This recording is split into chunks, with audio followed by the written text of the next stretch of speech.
여러분 안녕하세요. 다산에듀 강사 권동성입니다. 여러분 전기자기학 공부하시다가 유전체 그리고 자성체를 만나보실 수 있는데요. 그 중에서도 이번 영상에서는 그 경계 조건에 대해서 한번 한눈에 비교하는 그런 시간을 가져보겠습니다. 자세한 유도 과정은 다산에듀 정규 이론 강의를 참고해 주시면 감사드리겠고요. 이번 영상에서는 그 결과값을 좀 비교하는 그런 시간을 가져보겠습니다.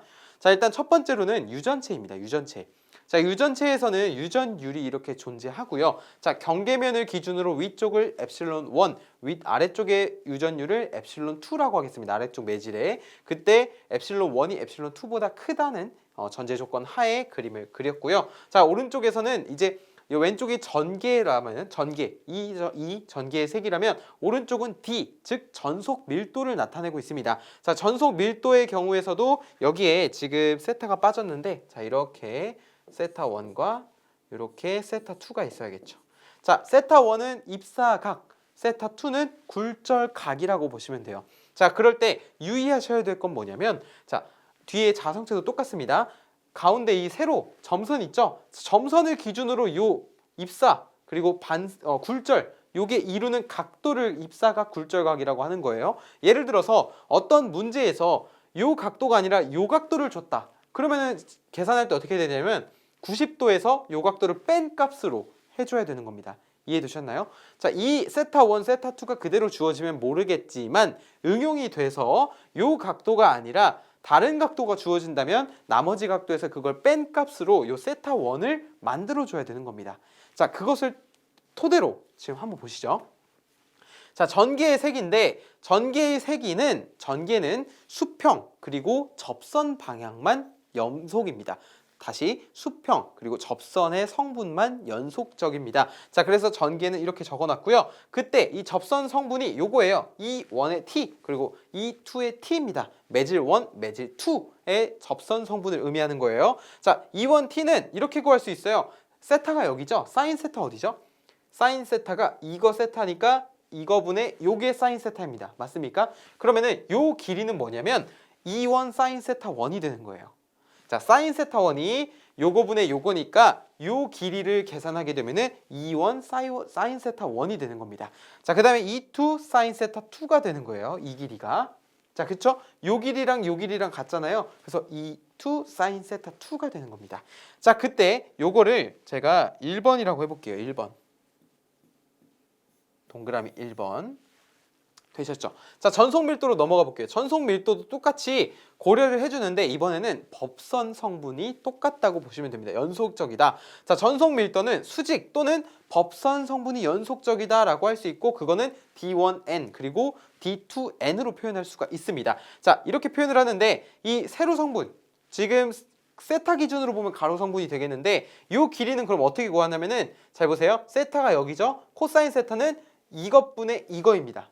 그쵸? 그러면 요 길이를 구하고자 한다면 D1 코사인 세타 1이 되는 거고요. 만약에 요 길이를 구하고자 한다면 D2 코사인 세타 2가 되는 겁니다. 그런데 전속 밀도는요. 전개의 세기의 유전율을 곱한 거거든요. 그러면 이거를 다시 적게 되면은 E1이 아니죠. 엡실론 1 곱하기 E1 그리고 코사인 세타 1은 엡실론 2 E2 코사인 세타 2 이렇게 다시 적어줄 수가 있습니다. 자, 이거를 제가 동그라미 2번이라고 해볼게요. 그러면은 자, 보세요. 1번에서 2번을 이렇게 나누게 되면 어떤 현상이 발생하는지 보세요. 자, 1번에서 2번을 나눕니다. 그럼 좌변부터 한번 적어볼까요? 자, 분모가 나누게 되면은 요게 분모로 가겠죠? 그럼 이걸 적어볼 수 있습니다. 빨간색으로 적어볼게요. 자, 이 엡실론 1 그리고 E1 코사인 세타 1 분의 뭔가요? E1의 사인 세타 1이 되죠. 그 다음에 우변 적어볼까요? 자, E2 사인 세타 2가 분자에 옵니다. E2 사인 세타 2가 분자에 오고 분모에는 엡실론 2 E2 코사인 세타 2가 오게 되죠. 그쵸? 여기까지 되셨죠? 자, 여기서 공통된 문자를 지워주게 됩니다. 어떤 걸 지우면 E1 그리고 E2가 지워지게 돼요. 그러면 이게 어떤 현상이 발생하냐면 자, 코사인 분의 사인은 탄젠트입니다. 탄젠트. 자, 그렇기 때문에 요거는 어떻게 적을 수 있냐면 엡실론 1분의 탄젠트 세타 1이 되겠고요. 우변은 엡실론 2분의 탄젠트 세타 2가 됩니다. 자, 그 다음에 이거를 엡실론 2를 넘기고 탄젠트 세타 1을 다시 가져오게 되면은 요 식이 어떻게 되냐면 요렇게 돼요. 요 식이 자, 엡실론 1분의 엡실론 2는 탄젠트 세타 1 분의 탄젠트 세타 2가 됩니다. 자, 되셨죠? 결국에는 뭐예요? 매질의 유전율의 b는 탄젠트의 b와 같다라는 겁니다. 그런데 여기서 세타는 뭐냐면 이 세로 요 점선과 이게 이루는 각도잖아요. 그쵸? 그럼 각도가 뭐냐면 세타가 범위가 이렇게 돼요. 세타라고 하는 것은 자, 0도보다 크고 그리고 90도보다 작은 그런 값을 의미합니다. 그런데 탄젠트 세타 어때요? 탄젠트 함수가 자, 0일 때는 자, 그래프가 이렇게 되죠. 이렇게. 그쵸? 자, 0일 때는 여기에요. 0일 때는. 근데 90도로 가까이 가게 되면은 여기는 무한대가 되고요. 여기는 마이너스 무한대가 됩니다. 맞습니까? 그렇기 때문에 자, 세타가 만약에 여기서부터 90도까지 요 크기잖아요. 요 범위면은 세타가 커지면 커질수록 그 값도 커지게 되는 거고요. 세타가 작아지면 작아질수록 그 값도 작아지게 되는 거예요. 요 범위 내에서 한정하기 때문에. 그러면은 다시 보면은 자, 보면은 결국에는 뭐다? 이거를 한 문장으로 몇 문장으로 정리를 할 수가 있습니다. 자, 이렇게 엡실론 1이 이게 핵심이에요. 엡실론 2보다 크다라고 한다면 결국에는 첫 번째 세타 1은 세타 2보다 크다라고 할 수 있습니다. 아까 전에 그 각도의 성질로 인해서. 자, 두 번째는 전속 밀도를 비교하는 거예요. 자, D1이랑 D2 중에 어떤 게 클까요? 어떤 게? 자, 여기다 한번 적어볼까요? 자, 잘 보세요. D1 아까 뭐였죠? D1 코사인 세타 1이었어요. 자, D1 코사인 세타 1이랑 이거 D2 코사인 세타 2랑 뭐래요? 같대요. 그쵸? 근데 코사인 함수 어때요? 코사인 함수가 이러한 형태를 띱니다. 90도면 0이고 90도면은 여기가 90도죠? 90도. 0이면 1이에요. 여기 0도면은.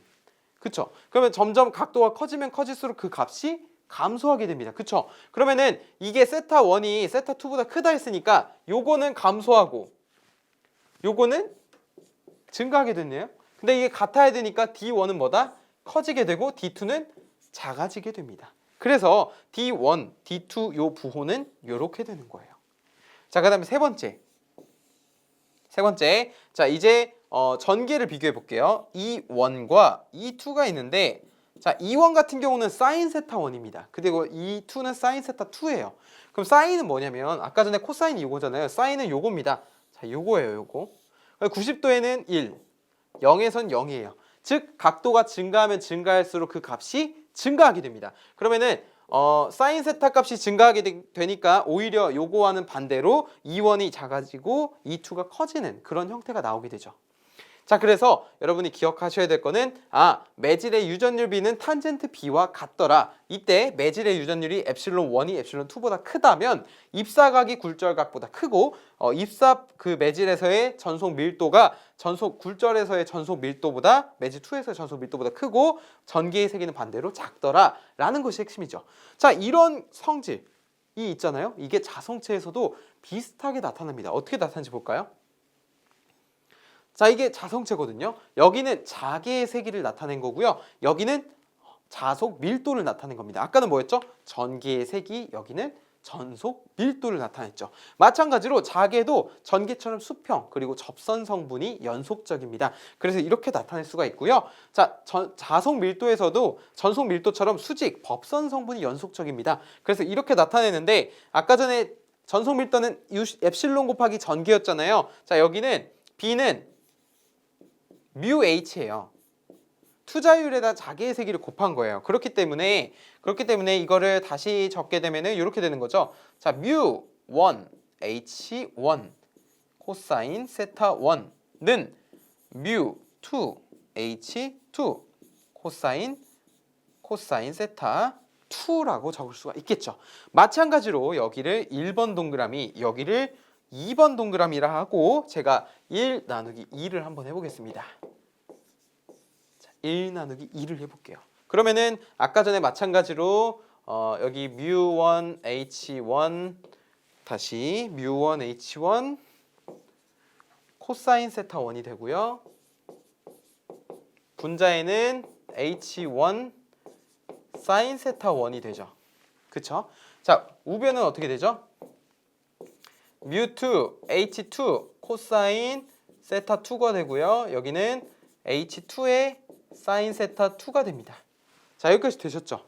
자, 그 다음에 공통되는 거 지워줄게요. 자, h1 지우고 h2 지우고. 자, 그러면 아까 전에 봤던 형태처럼 코사인과 사인의 형태가 이렇게 나타나게 됩니다. 아, 결국에는 이것도 똑같이 투자율의 b가 μ1분의 μ2가 탄젠트 b와 같구나.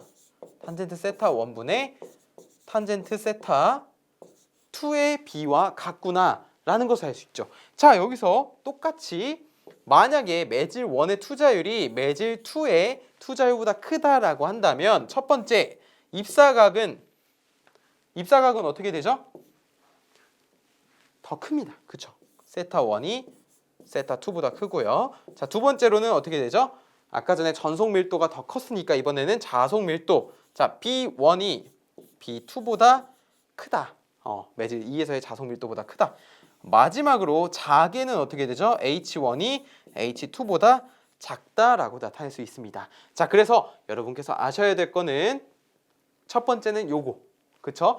유전체에서의 경계 조건, 그 다음에 자성체에서의 경계 조건을 이렇게 구분지어서 한번 비교해 보시면 쉽게 헷갈리지 않고 모든 문제를 잘 푸실 수 있을 거라 생각합니다. 저는 또 다른 좋은 강의로 찾아뵙겠습니다. 감사합니다.